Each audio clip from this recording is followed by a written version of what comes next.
Hi guys, thanks for joining me for this lower body foam roller session.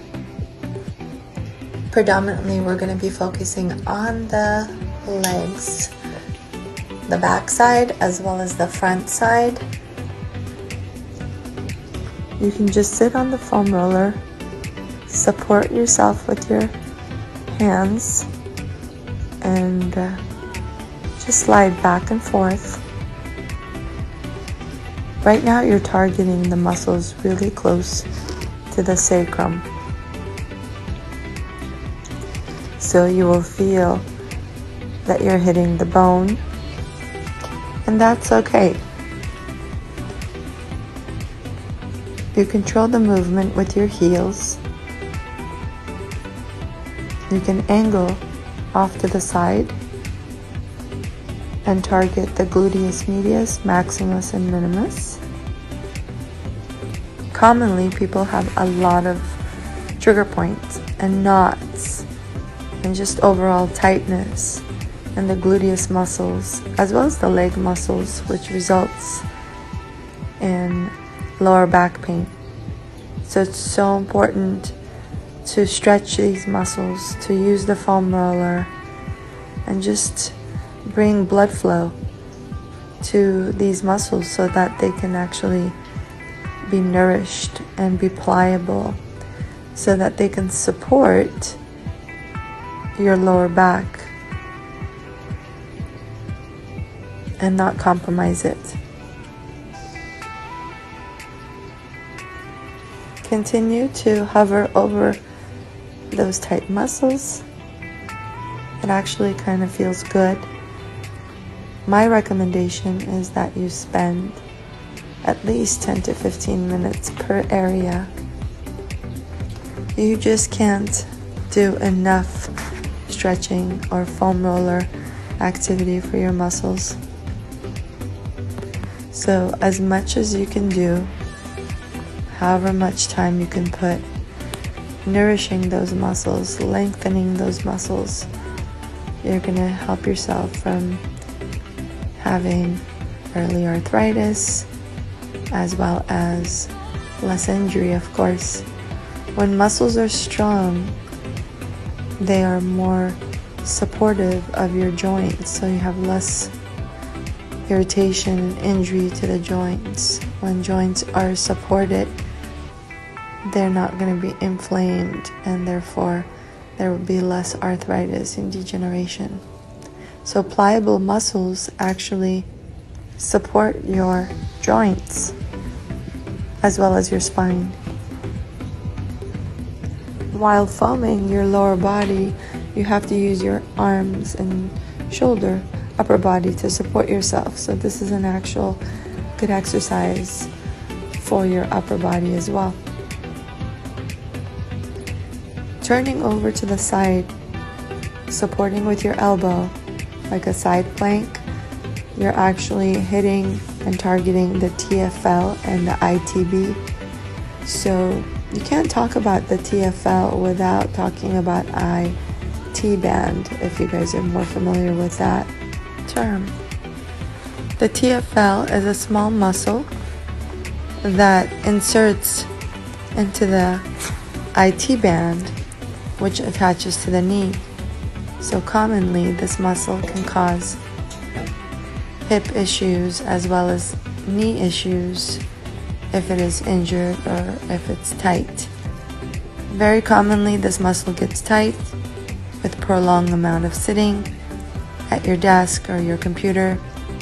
So it's a really good idea to not only stretch but also foam roll this area. The TFL acts as a secondary hip flexor,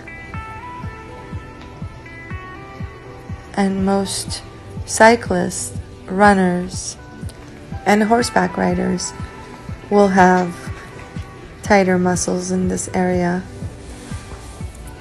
As you can see, I am balancing with my elbow, so if this puts a lot of pressure on your shoulder, you can do this next to a couch, or something that you can hold on to so that you're not exerting so much pressure on your shoulder. Let's move and target the hamstrings. So with the hamstrings, because you have to use your arms to support yourself, you're putting a lot of your weight on your arms, so you're not feeling so much pressure on the back of the legs. So it's a really good idea to cross your legs, and then you'll feel more pressure in that area. You can also carry something, put something on your lap, like your dog, or extra weight, maybe a small child. You'll definitely feel it more. The hamstring muscle cross over two joints, the knee and the hip. It allows for you to be able to straighten your legs, so it extends the thigh and also allows for you to be able to flex your knee, so bending your knee. This muscle commonly gets tight for multiple reasons, but one of the reasons I commonly have seen in my patients is when they have flat feet or lack of arches in the feet or excessive pronation where their ankle rolls inward. This definitely tightens the hamstring. And when your hamstrings are tight, expect to have lower back pain at some point in your life.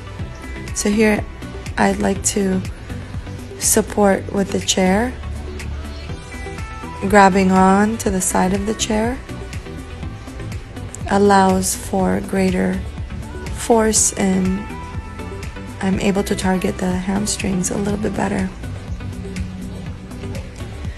The idea is that if you are foam rolling or if you are stretching, you really have to be mindful of your breathing, because when you are breathing, you're oxygenating the muscle, nourishing the muscle, and that's when the muscle releases when you hold the stretch for 30 seconds or 3 long, deep breaths. So while you're foam rolling, you want to make sure that you are conscious of your breathing so that you're able to oxygenate those muscles while you are targeting those trigger points, as well lengthening the muscles.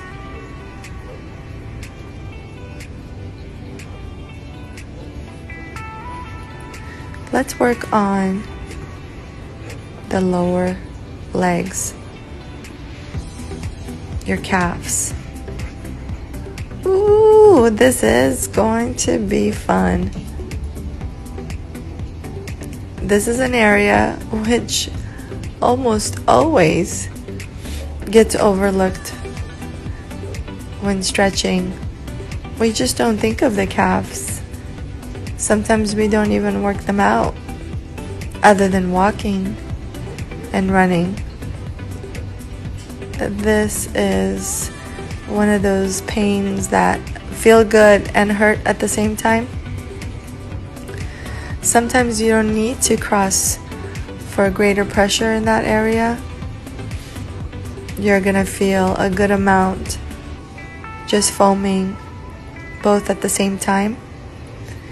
But if you don't feel as much, you're always welcome to cross your legs, as I'm doing here, and you can feel greater pressure in that area. And boy, does it hurt and feel good at the same time. Releasing the tension in the lower legs, in the calf muscle and the gastrocs definitely takes some of the pressure off your ankle and your foot. So again, very common area that gets tight with flat feet or lack of arches in the feet, and we generally don't feel much pain. until it's too late. So the lack of movement and pliability doesn't allow for blood flow to reach the ankle and the knee joints, and therefore patients come in with a lot of arthritis and degeneration in their feet. So that can be avoided or reduced to a great extent by nourishing these muscles and stretching them as well using a foam roller. Don't forget to change your angle so you can hit the sides as well. Now we're gonna target the quads and the thigh area. Wow, this has to be the area that absolutely hurts the most when doing the foam roller. So a lot of times I don't cross my legs, but for those of you who don't feel as much, then you're always able to cross over and do one leg at a time. Be mindful here of not arching your lower back.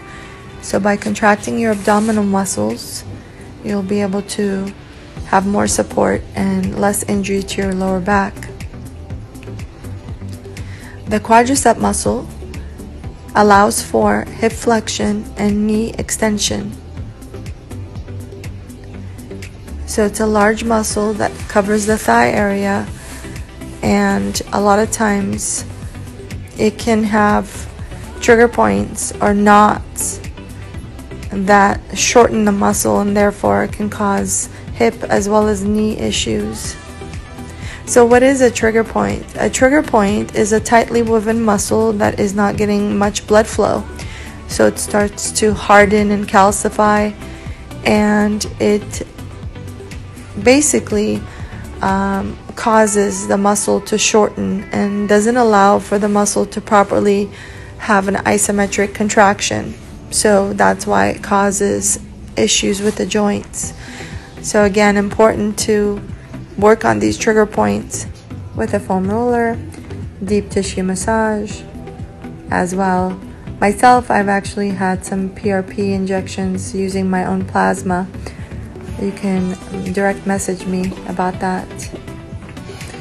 Now, let's target the tibialis anterior muscle, which is right in the front of your lower leg, which in that area where we call the shin. Tibialis anterior muscle allows for dorsiflexion of the foot and inversion. We hardly ever work this area, but it's really, it plays an important role with hiking, walking, as well as kicking a ball, because it stabilizes the ankle. Again, we want stabilization of all joints, and especially our ankle, because we use our feet so much for walking. It's so important for us to be able to have that function. For some of my patients who are not able to walk, we realize how important each and every joint is and what a great role each muscle plays. So it's really important to even foam roll the tibialis anterior. It actually feels really good, and it helps also with some of the tension in the knee. So you can crisscross for greater pressure, like I said. So not only are you here addressing the tibialis anterior, you're also getting the calf at the same time when you cross one leg over the other. Sometimes I use my fist to decrease the pressure in my wrist, and this actually makes the wrist much stronger when having to support on your wrist. Be sure to change your angle so that you're getting the sides as well. Thank you for joining me. I hope this was helpful. Please save and share and try to do it at least once a week. I will see you on the next one.